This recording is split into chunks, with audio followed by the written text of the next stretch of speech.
Pues nada, buenos días, muchas gracias por la oportunidad de hablar de un tema en el que llevo trabajando algún tiempo, como ya ha dicho Jesús. Es la primera vez, llevo bastante tiempo trabajando alrededor de Guadalete, en diferentes campos, ¿no?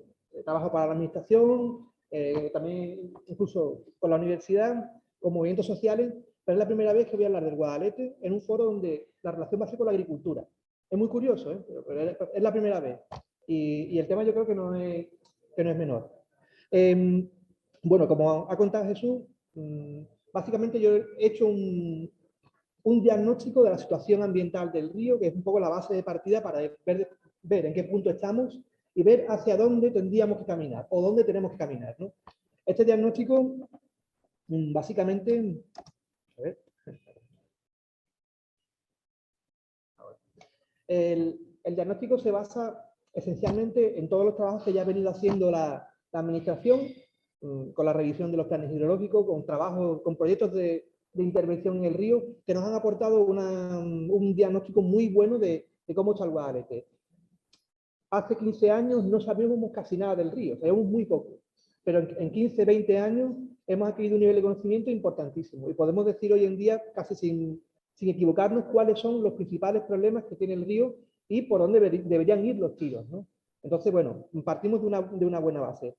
El Guadalete en el tramo bajo es un tramo muy amplio, son 67 kilómetros desde Arcos hasta la desembocadura en el puerto de Santa María, pero realmente nosotros hemos centrado el diagnóstico en la parte central de la zona rural de Jerez, ¿no? Porque concentra, como ya se ha dicho en la presentación, es el corazón de la zona rural, que la zona rural de Jerez es muy amplia, pero tiene una particularidad muy curiosa por el poblamiento, por el propio río, por los usos y demás, ¿no? Entonces, básicamente, hemos focalizado el análisis en la zona entre Majarromaque y el entorno de Rajabancera, La Ina, ¿no? Es un poco donde hemos puesto el foco, aunque realmente no podemos salirnos de toda la cuenca baja del río, porque todos los problemas están interrelacionados, ¿no? Y el uso del agua está interrelacionado.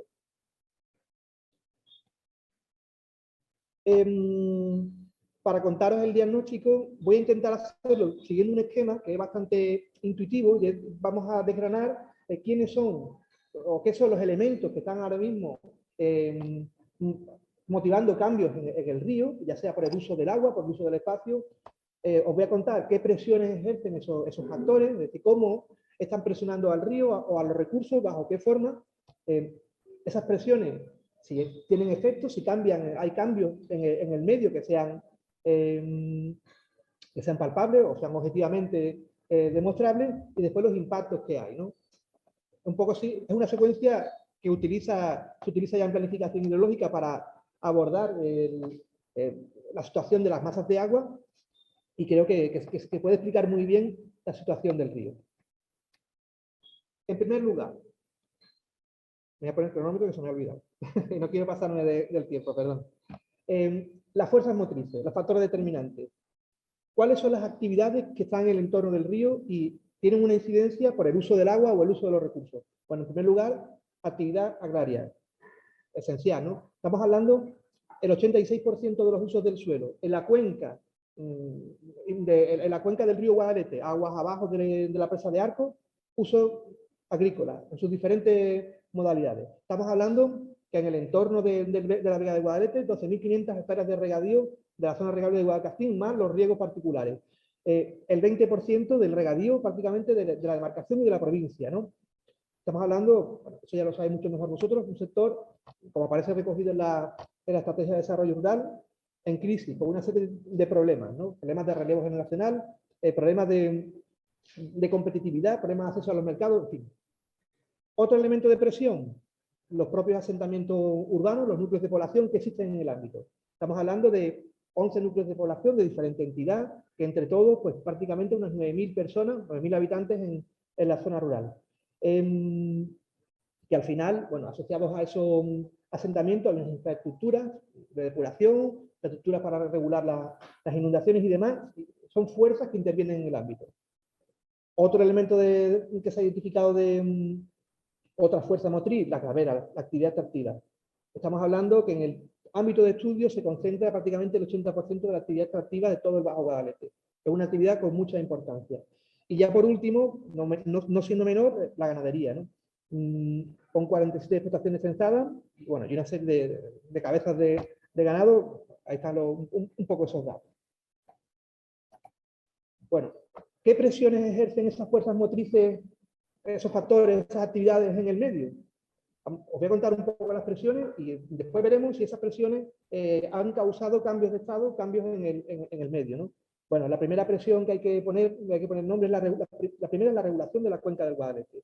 La cuenca del Guadalete cuenta con 5 grandes embalses que regulan los recursos hídricos, que son los que, digamos, abastecen tanto al sistema urbano como al regadío, principalmente, ¿no? El sistema de regulación ejerce una presión sobre el propio curso del Guadalete. Estamos hablando de la regulación de los caudales, estamos hablando de la eliminación de las avenidas, estamos hablando de la inversión de los caudales, porque el agua se retiene en la época, digamos, de lluvia, cuando llueve, evidentemente, y se suelta en verano. Normalmente los ecosistemas funcionan al revés. En invierno van cargados de agua y en verano van en régimen de estiaje.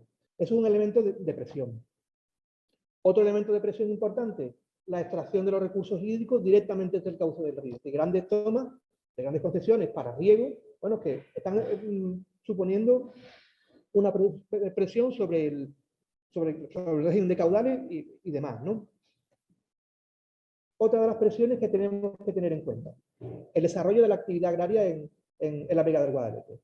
¿Qué presión ejerce la actividad agrícola? El empleo de insumos en la agricultura, es decir, abono, pesticidas, fitosanitarios y demás, que al final, por lixiviado o por lavado, acaban en las masas de agua, ya sea en la superficial o las subterráneas. La propia regulación del río y la eliminación de las crecidas del río, para que el río no se desborde, para tener, digamos, estabilidad en la zona regable, bueno, también es otro elemento de presión. Unido a esto, la construcción de una serie de motas de defensa, motas de defensa en los márgenes, ¿no? Y otro elemento de presión también importante, bastante importante, es el cultivo en zonas con elevadas pendientes. Tenemos uno de los problemas que tiene el río, es con los sólidos en suspensión, con los sedimentos. Una gran carga de sedimentos que viene esencialmente del cultivo de unas zonas donde hay una tasa de erosión muy alta. La presión, digamos, de los sistemas urbanos. Esencialmente, ¿por dónde vienen? Vienen, pues, el elemento más importante es a través de los vertidos. Estamos hablando 14 núcleos de población en todo el Bajo Guadalete, 11 núcleos de población en este ámbito, con aproximadamente unos 10.000 habitantes equivalentes en cuanto a vertidos, ¿no? Y una depuración que no funciona bien. O sea, hay depuradoras que van bien, hay otros años que no van bien, hay depuradoras obsoletas, en fin. El tema de los vertidos ejerce una presión importante sobre las masas de agua. Las infraestructuras. Para poder desarrollar, el desarrollo territorial del Bajo Guadalete en los últimos 60 años se ha basado, entre otras cosas, en la construcción de una gran cantidad de infraestructuras hidráulicas. Estamos hablando de canales de desagüe, estamos hablando de encauzamientos en el propio río, estamos hablando de motas de defensa, las construcciones, esos pequeños muros que hay en las márgenes del río que protegen de las crecidas del río, protegen a los cultivos, protegen también a los asentamientos. Es un tema también importante. El tema de las motas, para que os hagáis una idea, están construidas de forma más o menos desigual, pero si las pones todas rectas, son 68 kilómetros de motas. Eso es prácticamente el equivalente a una margen completa del río, ¿no? Es un elemento importante, ¿no? La extracción de áridos. Bueno, también es un elemento de presión importante sobre el río. Básicamente, la extracción por debajo del nivel del acuífero, donde está, digamos, la grava, evidentemente, la construcción de motas, la ocupación de la ribera, bueno, ejercen presión sobre el río. Bien, hemos visto las fuerzas que intervienen: agricultura, asentamientos urbanos, la actividad extractiva, ganadería en menor medida. Os he contado un poco las presiones que ejercen sobre el medio y ahora os voy a contar qué cambios en el estado se producen, ¿no? Para hablar de cambios en el estado, muy rápidamente os voy a contar la forma en la que se mide la calidad del agua. La forma en la que se mide la calidad del agua ha cambiado desde la implantación en el año 2000 de la Directiva Marco de Agua. Básicamente, el patrón era relativamente sencillo. Era calidad físico-química, unos parámetros físico y químicos, y después la calidad de los tramos de los ríos en función de la posible vida de la ictiofauna. La Directiva Marco de Agua le da una vuelta y le dice que la calidad del agua hay que medirla en un sentido mucho más amplio, porque el agua no es solo un líquido, es más, es también una parte de ecosistemas, ¿no?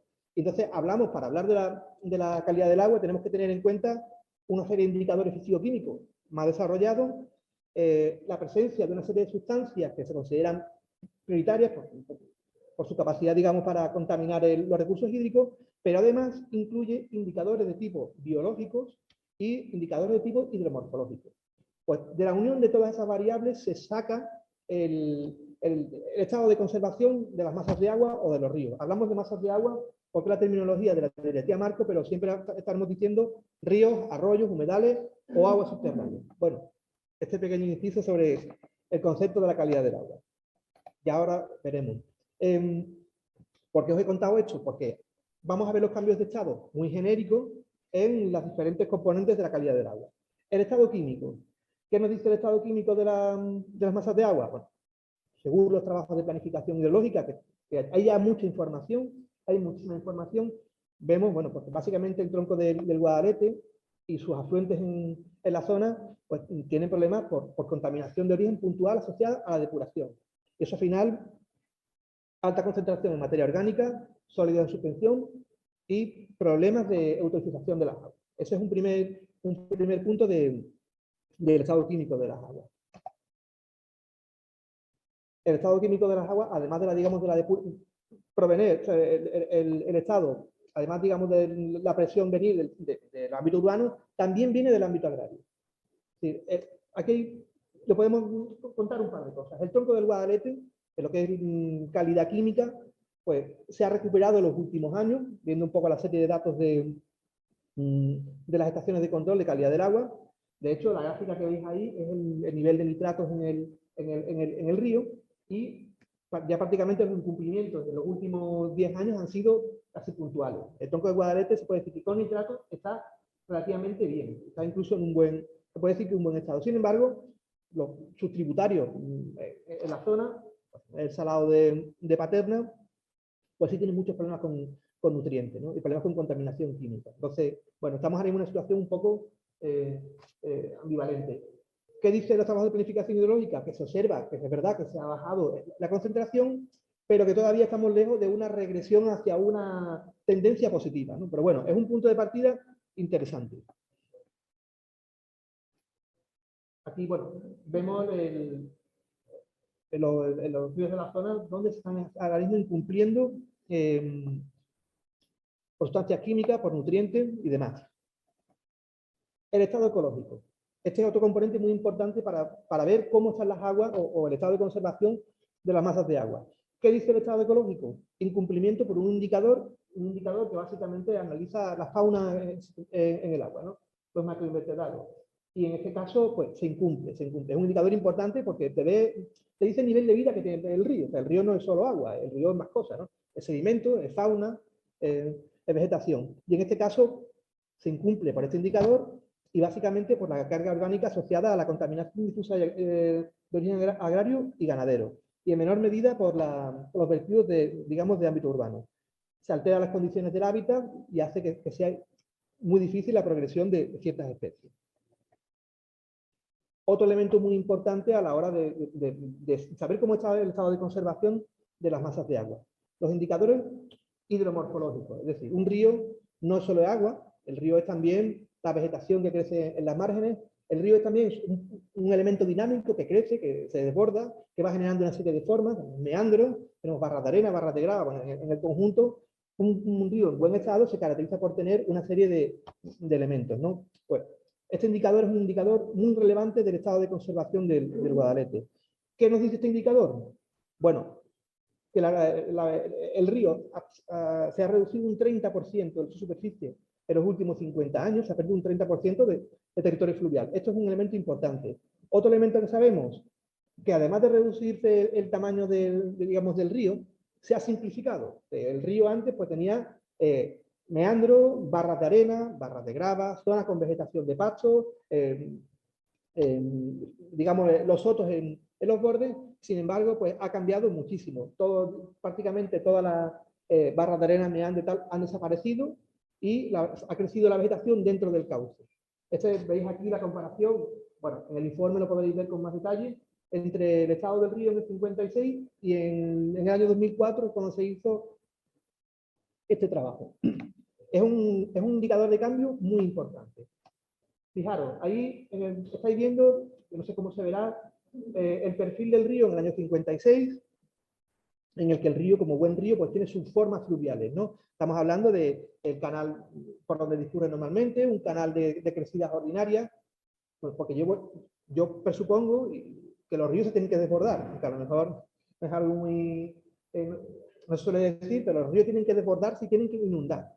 Para que un río sea río, se tiene que desbordar. Bueno, en el 56 ese es un poco el perfil, ¿no? Y en el 2010 pues tenemos un río muy estrechito, muy profundo. La vegetación del río, en vez de crecer en los márgenes, ha crecido dentro del río. Se ha llenado de sedimento, en vez de tener pues, su grava de arena, su arena, sus piedras, sus cantos de río, eso ha desaparecido y está lleno de sedimento. Eso después tiene otra serie de problemas, ya no solo de tipo ecológico, sino que incrementa el riesgo de avenidas e inundaciones. Este es el río en el año 56 en Majarramaque. Más o menos ese podría ser el borde del cauce del río, y este es el río en el año 2010. Los cambios son importantes. Además de las masas de agua superficiales, los ríos, en el ámbito tenemos que tener en cuenta las aguas subterráneas. Al final, la gestión tiene que ser unitaria en el espacio. No podemos hablar solo de río por un lado y aguas subterráneas por otro. Están unidos, ¿no? De hecho, en este caso tenemos el acuífero aluvial del Guadalete, un gran acuífero, uno de los más importantes de la demarcación, que tiene una relación directa con el río. En verano, cuando el río baja de caudal, el acuífero aluvial le aporta caudal al río, ¿no? Y como digo, es una masa de agua importante. Desde el punto de vista cuantitativo, desde la cantidad de agua, es un acuífero que está bien, que no hay problema de cantidad. Supongo que porque el balance entre las extracciones y la recarga pues, se mantiene, ¿no? Sin embargo, si hablamos de la calidad de las aguas subterráneas, pues está en mal estado, no cumple con los objetivos de la Directiva Marco de Agua. ¿Y por qué no cumple? Pues básicamente por impactos por nutrientes, el impacto por el uso de fitosanitarios. En el caso de los nitratos, bueno, se observa una tendencia a la bajada del nivel de nitrato, pero sigue habiendo mucho incumplimiento, ¿no? Los trabajos de planificación hidrológica apuntan a un estancamiento, pero la tendencia no nos dice que vaya a reducir mucho el nivel de nitrato, se van a estabilizar. Bueno, es un punto. Mientras no vayan creciendo, sin embargo, en otras sustancias importantes, como en el caso, por ejemplo, del glifosato, estamos muy por encima de los niveles que permite la normativa, ¿no? Entonces, bueno, aquí hay trabajo que hacer. Aparte de los glifosatos, pues hay otras sustancias que están ahí también causando incumplimiento. Bueno, ya me voy a las conclusiones y voy casi acabando porque vamos ya con el tiempo justo. ¿Qué sabemos del río? Bueno, el Guadalete es un río muy modificado. Es un río muy modificado por la regulación y por los usos. Y una parte importante de esa modificación está relacionada con la actividad agraria. Las demandas urbanas son importantes para explicar también parte de los problemas que tiene el río, sobre todo cuando hablamos de regulación de los recursos hídricos y la regulación de los caudales. Pero el elemento que más, digamos, interacciona con los problemas del río es la agricultura, tanto en el ámbito, digamos, de la escala local o comarcal, como en el modelo agrario de la cuenca, ¿no? Estamos hablando que desde el punto de vista del estado ecológico no cumple con los objetivos de la Directiva Marco de Agua. Estamos ahora mismo, no llegamos a los objetivos que nos marca la normativa. En el caso de este tramo del río Guadalete, se ha determinado que lo que habría que alcanzar es el buen potencial ecológico. Hago otro inciso para explicaros de qué estoy hablando. La Directiva Marco de Agua, cuando se aprobó en el año 2000, dice que todas las masas de agua, ríos, acuíferos, estuarios, aguas costeras, en el año 2015 tienen que alcanzar el buen estado ecológico, que es esa expresión que os contaba con los indicadores de buen estado de conservación.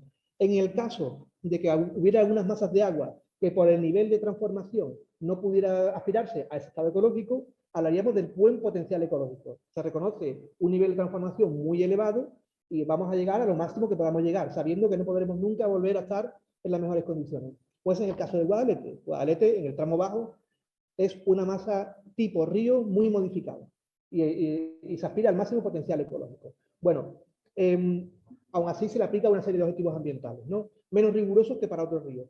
Bueno, en el caso del estado ecológico no se cumplen por el indicador de los indicadores hidromorfológicos y por los indicadores de fauna. En el estado químico tampoco se cumplen los objetivos. Y si hablamos de las aguas subterráneas, pues tampoco cumplimos con los objetivos. ¿Por qué? Porque de cantidad pues no hay problema, pero de calidad sí hay problemas, ¿no? Entonces es un poco el escenario en el que estamos ahora mismo. Se ha trabajado mucho, se ha avanzado bastante, pero seguimos todavía lejos de poder cumplir con esos objetivos que nos plantea la normativa. ¿Cuándo se supone que vamos a cumplirlo? Bueno, la planificación hidrológica establece una serie de escenarios, y en el caso del Guadalete está planteado para el 2027.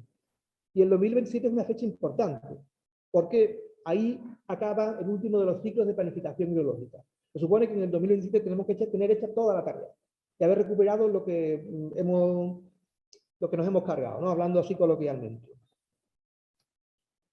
Y ya por ir cerrando la presentación, bueno, ya sabemos ahora mismo, os voy a intentar contar cuáles son los problemas que tiene el río, ¿no? Pero el río también es un río de muchas oportunidades. Estamos hablando de un río, bueno, con una serie de espacios ambientales de alto valor ecológico que son parte del territorio y están ahí. Uno de ellos es el propio tronco del Guadalete, que es una zona de especial conservación. Es un elemento bastante importante. Otro elemento importante asociado al río es la red de vías pecuarias y caminos de la zona regable, que son un soporte para la actividad de uso público y demás, ¿no? Podemos hablar también de paisajes muy singulares dentro de la vega del río. El propio río, pues por ejemplo, no sé, los sifones de la Junta de los Ríos, la zona de las alamedas en el entorno de la Barca de la Florida, el Cerro de la Harina. Bueno, hay elementos muy curiosos alrededor del Guadalete. Hay también un elemento de diversificación del territorio que está prácticamente olvidado, es decir, es el bosque de ribera, ¿no?